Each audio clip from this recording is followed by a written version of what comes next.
ሞት የመጨረሻው መሆን ነበረበት። ነገር ግን ለአንድ ሰው እሱ ገና የመጀመሪያው ነበር። አንድን ሕፃን ከሚንበለበል እሳት ለማዳን የመጨረሻውን የህይወት መስዋዕትነት ከከፈለ በኋላ አንድ ተራ የእሳት አደጋ ተከላካይ ሰራተኛ ከህይወት ባሻገር ባለ ማንም ሰው ከፍርድ በማያመልጥበት ምስጢራዊ ዓለም ውስጥ ራሱን ያገኛል። በሶስት ዝምተኛ ጠባቂዎችም የታጀበ 7 ጨካኝ የገሃነም ፍርዶችን ተቋቁሞ ማለፍ አለበት። የግድያ ገሃነም፣ የስንፍና ገሃነም፣ የማታለል፣ ፍትህን የማጓደል፣ የክህደት፣ የጥቃትና በመጨረሻም የወላጅን ውለታ መዘንጋት ገሃነም። እያንዳንዱ ፈተና የህይወቱን ጥልቅ ትዝታዎች እየፈተሸ ለዘላለም የተቀበሩ የመሰሉትን ምርጫዎቹን፣ መስዋዕትነቶቹንና አሰቃቂ እውነቶቹን ፊት ለፊት እንዲያጋልጥ ያስገድዷል። ነገር ግን ፈተናዎቹ እየቀጠሉ ሲሄዱ ይበልጥ ታላቅ የሆነ ሚስጥር መገለጥ ይጀምራል። የእርሱ ዕድል ብቻ ሳይሆን የጠባቂዎቹን ዕድል ሊቀይር የሚችል ሚስጥር። በፍቅር፣ በጸጸት፣ በንስሐና ከሞት ባሻገር እንኳን በሚዘልቅ ትስስሮች ውስጥ የሚደረግ ስሜታዊ ጉዞ ነው። በስተመጨረሻም አንዳንድ መስዋዕትነቶች እስከ ለዘላለም ድረስ የሚያስተጋባ ታላቅ ኃይል ያላቸውን ለምን እንደሆነ ትረዳላችሁ። ወደ ታሪካችን ከመግባታችን በፊት ግን ሰብስክራይብ ማድረጋችሁን አትርሱ። በደቡብ ኮሪያ በሚገኝ አንድ ህንፃ ላይ የእሳት አደጋ ይከሰታል። እሳቱንም ለማጥፋትና ሰዎችን ለማዳን በነበረው እንቅስቃሴ ወቅት የእሳት አደጋው ሰራተኛ ኪም ያዳናትን ሴት ልጅ በእጆቹ አጥብቆ እንደያዘው ከህንፃ ላይ ወድቃል። በዚያች ቅጽበትም መላው ህይወቱ በአይኑ ላይ ፈጠነ። በተአምር ግን ተረፈ። ልጅቷ ምንም እንዳልሆነች ለማየት በፍጥነት ሄደ። ነገር ግን ማንም ሰው ሊመልስለት አልቻለም። ከዚያም አንድ ሰው ስሙን ሲጠራ ሰማ። ዞር ብሎ ሲያይም 2 ጥቁር የለበሱ ሰዎች ፈገግ ብሎ በሰላምታ ሲሰጡት ይመለከታል። አደገኛ መሆኑንና ከዚህ ቦታ እንዲርቁ ሊያስጠነቀቃቸው ቢሞክርም የራሱ አካል መሬት ላይ ተኝቶና የሥራ ባልደረቦቹ እያለቀሱለት መሆኑን ሲያይ ደነገጠ። መሞቱንም በግልጽ ታወቀ። ሊ የምትባልም ልጃገረድ ኪምን በጀግንነት በመሞቱ የተከበረ የመልካም ሰው ነፍስ ወይም ፓራጎን መሆን መቻሉን ነገሩት። እነሱም በገሃነም ለሚኖሩት ለ49 ቀናት በሚቆይ 7 የፍርድ ሂደቶች የሚከለከሉለት 3 የነፍስ ዓለም ጠበቃዎች መሆኑን ይነግሩታል። ማርክ የተባለውም ሌላኛው ጠባቂ መሪያቸው ጋንግሊም በኪም ቀብር ላይ የተገኘ መሆኑን ነገረው። ኪም እየሆነ ያለውን ነገር ማመን አልቻለም። እንዳልሞተም ይጮሃል። ድንገት ግን አካሉ ወደ አየር ተነስቶ በአውሎ ንፋሱ ተዋጠ። እናቱንም ለመጨረሻ ጊዜ ለማየት ደጋግሞ ለመነ። ጠባቂዎቹ ፈቃደኛ ባይሆኑም ለእናቱ ባለው ፍቅር ልባቸው ተነካ። በቅጽበትም ከእሱ ጋር በተመሳሳይ ሰዓት የሞቱ ሰዎች ወደሚሰበሰቡበት ወደ ሌላኛው ዓለም መግቢያ በር ደረሰ። ባለፉት ክፍለ ዘመናትም ነፍሳትን ወደ አዲስ ህይወት የመለሰው ኃያሉ መሪ ጋንግሊም ቀድሞውኑ ይጠብቃቸው ነበር። ኪም በመልካምነቱ በመመረጡ ሞቅ ያለ የእንኳን ደስ አለ ሰላምታ ቢያቀርብለትም ኪም ግን ይህንን ክብር አልተቀበለም። በሩን አልፈው ሲገቡ ጠባቂዎቹ ደነገጡ። የኪም የመጀመሪያ የፍርድ ሂደት የግድያ ገሃነም ነበር። ንጉሱ ያማም የፍርድ ሂደቱን ቅደም ተከተል ቀላል ከተባለ ኃጢአት ወደ ከባድ ኃጢአት እንዲጀምር መድቦት ነበር። ይህም ማለት ግድያ የኪም ቀላሉ ወንጀል ነበር ማለት ነው። እሱ ግን ደነገጠ። ማንንም ሰው ጎድቶ እንደማያውቅም ካደ። ጋንግሊም ግን ያለፈው ድርጊቱ የአንድን ሰው ሞት ካስከተለም አሁንም ተጠያቂ እንደሆነ አስረዳው። በድንገትም በኪም እግር ስር ያለው መሬት ተሰነጠቀ። ትልቅ የእሳት አጎመራ ጉድጓድም ታየ። በህይወት ዘመናቸው ግድያ የፈጸሙ ነፍሳት በውስጡ ይሰቃዩ ነበር። ኪም እንደ እሳት አደጋ ሰራተኝነቱ ሊረዳቸው ቢሞክርም የግድያ አምላክ ግን አስቆመው። የፍርዱ ሂደትም ተጀመረ። ከሳሾቹ ኪምን የቆሰለውን የሥራ ባልደረባውን በመተው ለሞቱ ቀጥተኛ ያልሆነ ምክንያት ሆኗል ሲሉ ከሰሱት። ኪም በእሳት አጎመራው ውስጥ ለዓመታት እንዲሰቃይ ጠየቁ። ኪምን በጥፋተኝነት ስሜት አንገቱን ደፋ። ምንም መናገርም አልቻለም። ጋንግሊምም ተከላክሎለት ተጨማሪ ምርመራ እንዲደረግ ጠየቀ። በዚያ የእሳት አደጋ ቀንም ኪም ፍርስራሽ ውስጥ የተከመረውን ባልደረባውን ለማዳን ትልቁን ድንጋይ ለማንቀሳቀስ የተቻለውን ሁሉ ጥሩ ነበር። ባልደረባውን ማምለጥ እንደማይችል ሲያውቅ ኪምን መጀመሪያ ሌሎቹ እንዲያድን አጥብቆ ለመነው። በዚያ ታላቅ ውሳኔ ምክንያት ኪም በዚያች ምሽት በትክክል ነፍሳትን አዳነ። ባልደረባውም ለማዳን ወደ ቦታው ሊመለስ ሲል ድንገት ህንፃው ተናደ። ይህ አሳዛኝ ክስተት ከዚያ ቀን ጀምሮ ያሳድደው ነበር። ጀግንነቱንም ከግምት ውስጥ በማስገባት አምላክ ኃጢአቱን ይቅር ለማለትና ወደ ቀጣዩ የፍርድ ሂደት እንዲያልፍ ለመፍቀድ ይወስናል። ወደ ስንፍና ገሃነም በሚያሻገረው ወንዝ ላይም ኪም ጠባቂዎቹን እሱን ለመርዳት ለምን ጠንክረው እንደሚሰሩ ጠየቀ። ሊ ጠባቂዎቹም ከንጉስ ያማ ጋር ስምምነት ማድረጋቸውን አስረዳችሁ። ጠባቂዎቹ በአንድ ክፍለ ዘመን ውስጥ 49 ነፍሳትን በዓለም ላይ ድጋሜ ተወልደው አዲስ ህይወት እንዲያገኙ ካደረጉ ያማ እነሱን ወደ ምድር ልኮ አዲስ ህይወት እንደሚሰጣቸው ተናገረች። ሁለተኛውም የፍርድ ሂደት ሰነፍ የሆኑ የሰው ልጆች የሚቀጡበት የስንፍና ገሃነም ነበር። ሊ እንደተናገረችለትም ኪም ህይወቱን በሙሉ እሳት አደጋ ሰራተኛ ጠንክሮ የሰራና ራሱን ለአስቸጋሪ ሁኔታዎች አሳልፎ የሰጠ ሰው ነበር። አደገኛ የንብ ቀፎውን ቢያጠፋም መላው ቡድኑ ተነደፈ። ምስኪን ድመትን ቢያድንም በድንገት የባለቤቱን መኪና ሰበረ። ይህ ሁሉ ህይወቱን በከንቱ እንዳላበከነ ያስመሰክራል። ይህም የፈራጇን አምላክ ልብ ይነካል። ሌላው ቀርቶ የእሱን ሐውልትም ለማቆም ፈለገች። እነዚህን ነገሮች ያደረገው በየቀኑ ህይወቱን ሙሉ በሙሉ ለመኖር እንደሆነ ጠየቀችው። ነገር ግን ኪም ለገንዘብ ብዬ ነው ሲል መለሰላት።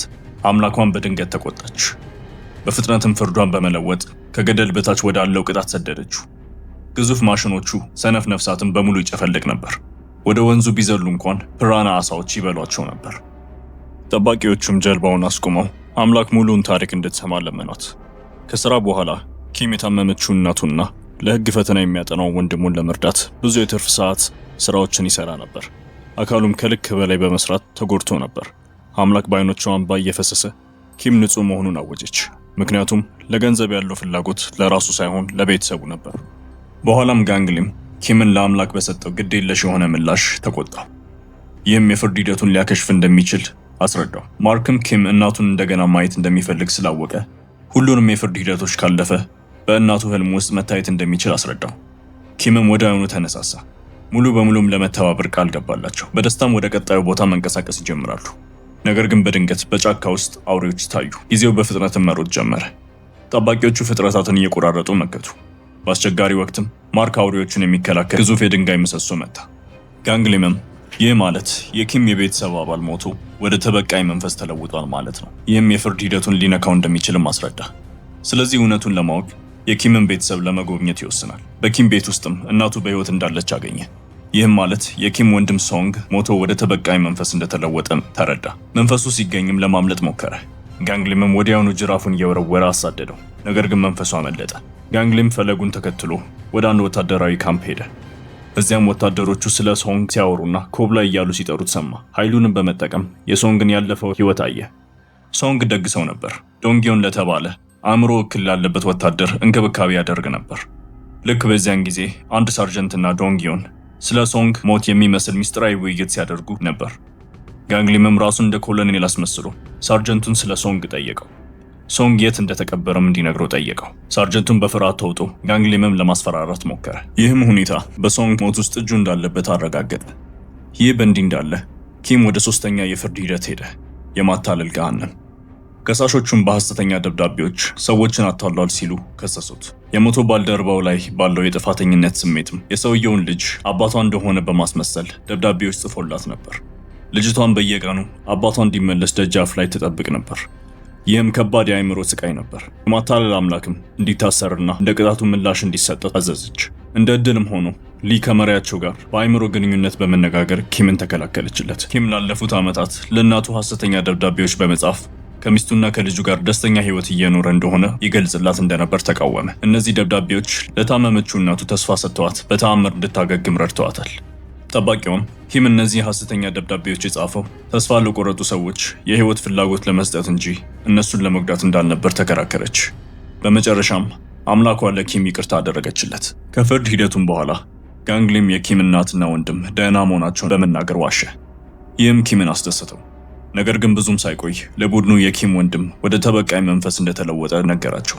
በመቀጠልም ጋንግሊም ሶንግ ወደ ሞተበት ቀን ተመልሶ በመጨረሻ እውነቱን አወቀ። በስራ ላይ እያለ ሶንግ በዶንጊዮን ስህተት በጥይት ተመትቶ ነበር። ዶንጊዮንም እርዳታ እንዲጠይቅ ለሳርጀንቱ በሬዲዮ እንዲነግረው ነግሮት ነበር። ነገር ግን ሳርጀንቱ ሲደርስ የእርሱ የሥራ እድገት ለመጠበቅ ሲል ሶንግን ለመቅበርና ማስረጃውን ለማጥፋት መረጠ። ሆኖም ሶንግ ራሱን ስቶ እንጂ አልሞተም ነበር። ሊተርፍ ይችል ነበር። ነገር ግን በሳርጀንቱ ስግብግብነት ምክንያት ህይወቱን አሳጣው። በኋላም ሳርጀንቱ ወደ ሶንግ ቤት በመሄድ በኮብላይነት ከሰሰው። ይህም በእንዲህ እንዳለ ኪም ወደ አራተኛው የፍርድ ሂደት ሄደ፣ የፍትህ አልባነት ገሃነም። ይህ ቦታ እርዳታ ለሚያስፈልጋቸው ሰዎች ለመርዳት ፈቃደኛ ያልሆኑትን ይቀጣል። ነገር ግን ኪም የእሳት አደጋ ሰራተኛና የፍትህ ምልክት ስለነበር ከፍርዱ ነፃ ተደርጎ ወደ ቀጣዩ እንዲያልፍ ተፈቀደለት። በመንገድ ላይም መሪያቸው ብቻ ትዝታው ሙሉ በሙሉ እንደቀረለት፣ የሌሎቹ ጠባቂዎች ትዝታ ግን በምድር ላይ ሳሉ ይኖር የነበረው ህይወት እንደማያስታውሱና ትዝታቸው እንደተሰረዘባቸው ይነግሩታል። ማርክም ሊ ተጨማሪ ነገር እንዳትናገር ለማስቆም ቢሞክርም በስህተት የኪም ወንድም ወደ ተበቃይ መንፈስ መለወጡን አምልጦ ተናገረ። ኪምም በጣም ያዝናል። በዚያም ሰዓት ጋንግሊም የሐዘንተኝነት ስሜት ይሰማዋል። እናቱ የልጇን መገኛ እንድታውቅ የሶንግን አስክሬን ቆፍሮ ማውጣት ፈለገ። ነገር ግን ይህ ከነፍስ ዓለም ሕግጋት ውጪ ነበር። ጠባቂዎቹ በሕያዋን ዓለም ውስጥ ጣልቃ ከገቡ ከባድ መዘዝ ያስከትላል። የኬብል መጓጓዣ ተሰበረ። ቡድኑ ወደ ገደልም ሊወስድ ነበር። እንደ ዕድል ሆኖ ኪም እንደ እሳት አደገኛ ሰራተኝነቱ ገመድ በመወርወር ያድናቸዋል። ማርክ መሪያቸውንም ሊያስቆመው ቢሞክርም ጋንግሊም ግን ለሶንግ ፍትህ ፍለጋ ቆርጦ ነበር። ይህም ወደ ከባድ ውጊያ መራቸው። በመጨረሻም ተበቃዩን መንፈስ በራሱ ለመያዝ ቃል ገባ። ኪምም ወደ 5ኛው የፍርድ ሂደት ገባ። የክህደት ገሃነም። ቆንጆዋ የክህደት አምላክ እምነት የከዱ ነፍሳትን በመስታወት ውስጥ አስራ መስታወቶቹን በመሰባበር ትቀጣ ነበር። ኪም ማንንም ከርቶ ስለማያውቅ ያለ ፍርድ ሂደት እንዲያልፍ ተፈቀደለት። በዚያውም ሰዓት ጋንግሊም ዶንግዮንን ተከትሎ ወደ አንድ መጠጥ ቤት ሄደ። ተበቃዩን መንፈስ ዶንግዮንን ለመግደል ቢሞክርም ጠባቂውን ሳይ ሸሸ። ከከተማዋም በላይ ባለው ሰማይ ተዋጉ። ጋንግሊምም ወጥመዱን አዘጋጅቶ ሰማይ ጠቀስ ሕንፃ ላይ አሰረው። አዲስ ሕይወት ለማግኘትም በቀሉ እንዲተው አለበለዚያ ግን ለዘላለም እንደሚጠፋም ነገረው። ነገር ግን የሶንግ አእምሮ በክህደትና በሕይወት እያለ የመቀበር ስቃይ ተሞልቶ ነበር። በቁጣም ጮኸ። ይህም የከተማዋ መብራቶች በሙሉ እንዲጠፋ አደረገ። እናም አምልጦ ሄደ። ዶንግዮን በጥፋተኝነት ስሜት ተውጦ ሰክሮ ወደ ሶንግ ቤት ይሄዳል። ለሶንግም እናት እጅ ነስቶ ወዲያውኑ ከመሮጡ በፊት አንድ ካርታ በሚስጥር ጣለላት። ሴትዮዋም ከፈተችውና በመጨረሻም ልጇ የት እንዳላወቀች። ሶንግም ከበስተጀርባ ሆኖ ሁሉንም ነገር ይመለከት ነበር። ወደ ጠባቂውም ሄዶ ዶንግዮንን ይቅር እንዳለው ነገረው። ስቃዩን ሊያበቃ የፈለገው ዶንግዮንንም እንዲያድንለት ለመነው። በምላሹም የጠየቀውን ለማድረግ ቃል ገባለት። ጋንግሊም ዶንግዮንን ለማዳን እንደገና የነፍስ ዓለማትን ሕግጋት ጣሰ። ይህም ሁኔታ ቡድኑን እንደገና አደጋ ውስጥ ከተተ። ነገር ግን ኪም ጠባቂዎቹን ለመጠበቅ የእሳት አደጋት ክህሎቶችን ተጠቀመ። በመቀጠልም ሶንግ ከዶንግዮን ጋር ለአንድና ለመጨረሻ ጊዜ ለመነጋገር ጠባቂውን እንደ መገናኛ ሆኖ እንዲያገለግለው ጠየቀው። ምንም የሰራው ስህተት እንደሌለና ያለፈውን ነገር በማሰብ እንዳያለቅስ ነገረው። ቡድኑም 6ኛው የፍርድ ሂደት ጋር ደረሱ። የአመፅ ገሃነም። ደግ ልብ ያለው ኪም በቀላሉ ያልፋል ብለው አስበው ነበር። ነገር ግን ከሳሾቹ በከፍተኛ 2ኛ ደረጃ ትምህርት ቤት እያለ ወንድሙን በመደብደብ ይከሱታል። በጣም የከፋውም ነገር ወንድሙ በደህንነትና በተመጣጠነ ምግብ እጥረት ምክንያት ቀድሞውኑ የደከመ እንደነበር ይገልጻሉ። ከክስተቱም በኋላ ሁለቱም ይቅርታ አልተጠያየቁም ወይም ሰላም አላወረዱ። ኪም ከቤት እንኳን ኮብልሎ ወጥቶ ፈጽሞ አልተመለሰም ነበር። የአመፅ አምላክም በጥፋተኝነት ፈረደችበት። ቅጣቱንም አዘዘች። በእግሩ ስርም ትልቅ ጉድጓድ ተከፍቶ ነፍሳት በሚወድቁ ድንጋዮች ያለማቋረጥ ይጨፈለቁ ነበር። ጠባቂዎቹን በፍጥነት መሪያቸውን ለእርዳታ ይጠይቃሉ። ጋንግሊም ስለ ኪም የአመፅ ወንጀሎች አስቸጋሪ ውሳኔ ወሰነ። ጠባቂዎቹ በቀጣዩ የፍርድ ሂደት ላይ የተቀናጀ የፍርድ ሂደት እንዲያደርጉ ጠየቁ። ምክንያቱም ሁለቱም ጉዳዮች በቅርብ የተሳሰሩ ነበሩ። ኪም እዚያ ጥፋተኛ ሆኖ ከተገኘ ድርብ ቅጣት ይገጥመዋል። 3ቱ ጠባቂዎችን መብታቸውን ይገፈፋሉ። ይህ በግልጽ አደገኛ እርምጃ ነበር። እንዳለመታደል ሆኖም ስለዚያች ምሽት እውነቱን በፍጥነት ተገነዘቡ። ኪም በድህነትና በታመመችው እናቱ ምክንያት ተስፋ ቆርጦ ነበር። ስቃያቸውንም ለማቆም ብቸኛው መንገድ ሞት እንደሆነ አሰበ። ነገር ግን ወንድሙ ነቅቶ ኪምን አየው። ኪምን በድንጋጤ ደበደበው። በመጨረሻም እቅዱን መፈጸም አልቻለም። ጥልቅ የጥፋተኝነት ስሜትም ተሸክሞ ከቤት ወጣ። ከዚያም ጊዜ ጀምሮ የኑሮ ለእናቱና ለወንድሙ ብቻ ነበር። ጠባቂዎቹም ተስፋ መቁረጥ ተሰማቸው። ኪም የፍርድ ሂደቶቹን በተለይም የመጨረሻውን የወላጅ አለመታዘዝ ገሃነም ፈጽሞ ማለፍ እንደማይችል አወቁ። ልክ በዚያን ጊዜም የአሸዋ ጦር ወደ እነሱ በረረ። በሕያዋን ዓለም እንደገና አንድ ችግር ተፈጥሮ እንደነበር አወቁ። ጋንግሊምም ነፍሱ የአዲስ ሕይወት ጉዞ እንድትጀምር ሶንግ ወደ አስክሬኑ መለሰው። ወደ ወታደራዊ ካምፕም ሲደርሱ ሶንግ እናቱ ወታደሮቹን የልጇን አስክሬን እንዲፈልጉላት ስትለምን አይቶ ደነገጠ። ሳርጀንቱን መጋለጡን በመፍራት እየሮጠ መጥቶ የያዘችውን ምልክት ቀደደው። አልፎ ተርፎም ገፋት። እናቱ ስትበደል ያየውም ሶንግ በጣም ተቆጣና እንደገና ወደ ተበቃይ መንፈስ ተለወጠ። እሷ አምልጦ በመውጣት መሪውን በኃይሉ አበረረው።